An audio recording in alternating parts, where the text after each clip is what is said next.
Good morning, everyone. Steve Georgie here. It is the 26th of March, coming up to the end of the month. First off, it is the end of the month, end of a quarter, but we have got a couple reports here that we need to pay attention to on Friday. First off, quarterly stock numbers will be released. And so how is that going to look? Where are we at this point in the marketing season? And this is something that we need to pay attention to. That's going to remind us that we do have quite a bit more corn, beans, and wheat on hand than what we think. And so that reminder may be something that we've seen this rally, or we've seen a push higher over the last several weeks. Will we see maybe a little bit of disappointment on this report? We're going to have to see. But a couple things that we need to pay attention to is export sales. We know we're behind for soybeans. We're behind for wheat. Corn has been pretty good. But overall, we need to pay attention to that. Those numbers may be reflected here on Friday's report. Also, planting intentions report. These numbers are going to be taken from March 1st. And so they're not after we've seen all this flooding and all the other issues we've seen for Nebraska, up in the Dakotas, areas of Iowa, and still this ongoing battle here at this point. That is not going to be in these acreage numbers. And so we need to be very reminded of that. These numbers will be from March 1st.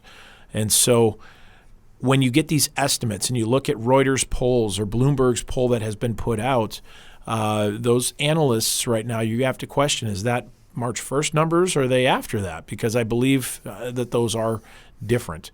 And so we may see a little bit larger acreage numbers than what we think on this report as we get going. And so we'll go through what our survey results were. Our survey was taken right around the time that USDA would take theirs as well. And so we'll go through that as we get closer to the report here at the end of this week. The markets today, rather quiet.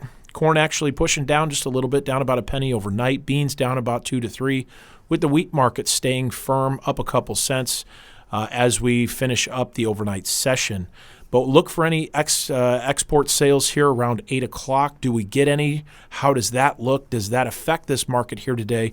We'll have to wait and see. The funds, as of the CFTC report on Friday, with a record short position for corn, near record long position almost here in cattle.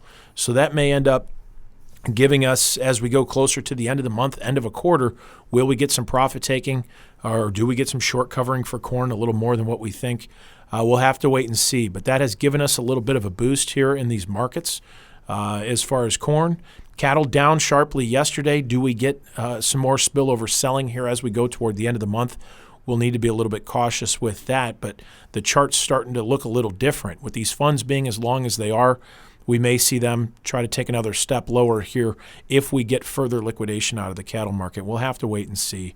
Still trying to find out what's going on here with all these numbers out of Nebraska, and where are we in the cattle market yet. Still trying to figure that out on more of that end. So we'll see what that does. We'll see how that looks. Outside markets relatively quiet. Actually, the Dow up about 150 points here at this point. We'll see if that can get a little extra push here, but expect to see some choppy trade here as we finish out this week and as we finish out the end of the quarter as well. But give us a call if you have any questions. We're always here to help you out at 800-262-7538 or the web at allendale-inc.com. You guys have a great day today. We'll chat again with you tomorrow. Take care.